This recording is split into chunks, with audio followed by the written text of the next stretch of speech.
Guys guys कितना अच्छा लगता है ना जब आप कभी घर में अकेले होते हो और आपको भूख लगती है तो सिंपली आप अपना फ़ोन उठाते हो और सीधा ज़ोमैटो या स्विगी से फूड ऑर्डर कर देते हो और 20 मिनट के अंदर आपका खाना आपके सामने होता है। या फिर आपको कभी एक शहर से दूसरे शहर जाना होता है तो आप स्टेशन से टिकट निकालते हो और कुछ ही घंटों के अंदर आप अपनी मनचाही जगह पर पहुंच जाते हो। और अगर कभी आपका मन होता है कुछ एंटरटेनमेंट का तो उसके लिए किसी इंसान के ऊपर डिपेंड होने की भी जरूरत नहीं, सीधे अपनी जेब से फोन निकाला और सोशल मीडिया पर मन चाहा कंटेंट देख लिया। गाइज अगर देखा जाए तो आज हमारे पास इतनी सारी सुविधाएं हैं जितनी कि हमें अब तक की हिस्ट्री में सबसे एबंडेंट में सिर्फ अभी के टाइम में हमें मिली हुई हैं। चाहे वो रहने के लिए घर हो, पहनने के लिए कपड़े हो, खाना हो या फिर एंटरटेनमेंट के लिए मोबाइल फोन। लेकिन आपको पता है कि एक टाइम था जब इन चीजों में से कुछ भी एग्जिस्ट नहीं करता था। ना घर थे,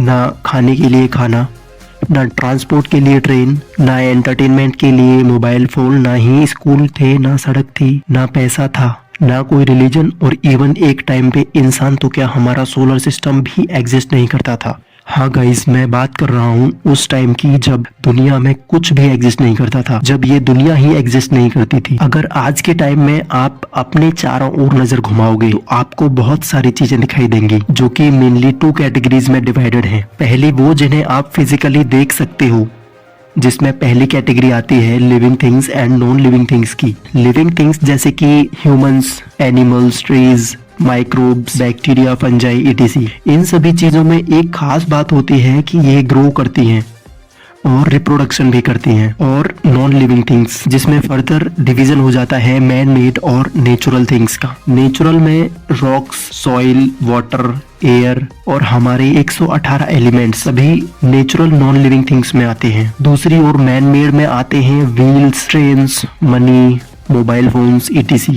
इसके बारे में मुझे आपको ज्यादा बताने की जरूरत नहीं है। और दूसरी कैटेगरी में वो चीजें आती हैं जिन्हें आप फिजिकली नहीं देख सकते, जैसे कि टाइम एंड हिस्ट्री। ये चीजें दिखाई तो नहीं देती बट एग्जिस्ट करती हैं। इसके अलावा और भी बहुत सारी चीजें आज के टाइम में एग्जिस्ट करती हैं लेकिन वो पूरी तरह से लिविंग थिंग्स की बेसिक नीड्स में आती हैं या तो फिर वो उनकी ट्रेट्स होती हैं, जैसे hunger, thirst, respiration basic needs में आएंगी। और cognitive ability, emotions, sensations, intellect etc।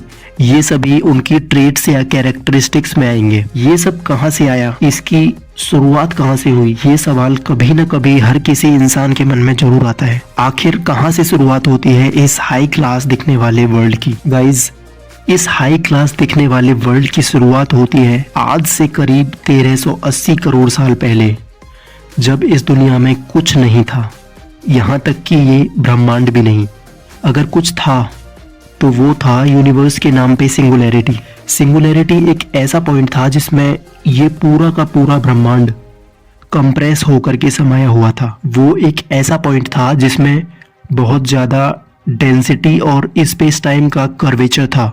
आज से करीब 13.8 बिलियन साल पहले कुछ केमिकल रिएक्शंस की वजह से वो पॉइंट ब्लास्ट हो जाता है और तब वहां से शुरुआत होती है आज इतने एडवांस दिखने वाले इस इंसान की, 8.7 मिलियन तरह के स्पीसीज की, इस पृथ्वी की, इन तारों की, चंद्रमा की और इस पूरे ब्रह्मांड की। जब वो इनफाइनाइट डेंस सिंगुलैरिटी वाला पॉइंट ब्लास्ट हुआ तो उस मोमेंट को बिग बैंग के नाम से जाना जाता है। अगर हम टाइम स्केल के हिसाब से चलें तो बिग बैंग लगभग 1380 करोड़ साल पहले हुआ था। उसके बाद पहला एटम बनने में लगभग 3 मिनट का समय लगा। सबसे पहले जो एटम्स फॉर्म हुए वो थे हाइड्रोजन एंड हीलियम।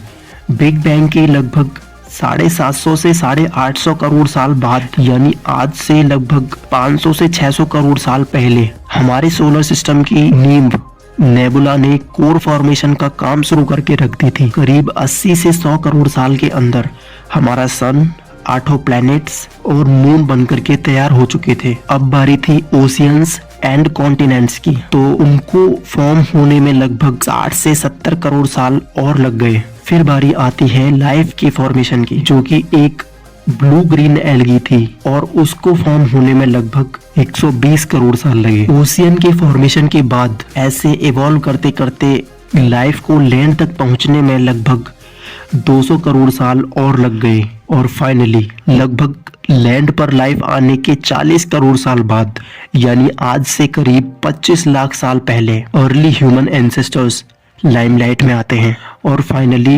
उनको इवॉल्व होने में लगभग 24.9 लाख साल और लग जाते हैं और आज से लगभग 10,000 साल पहले मॉडर्न मैन यानी हमारे क्लोजेस्ट एंसेस्टर्स इवॉल्व हो चुके थे और फिर वहां से शुरुआत होती है इंसान के एक्चुअल डेवलपमेंट की।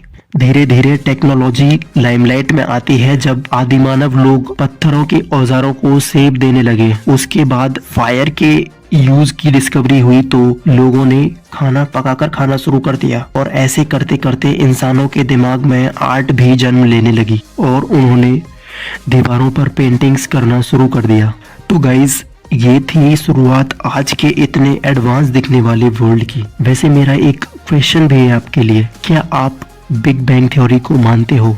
और नहीं तो क्यों नहीं?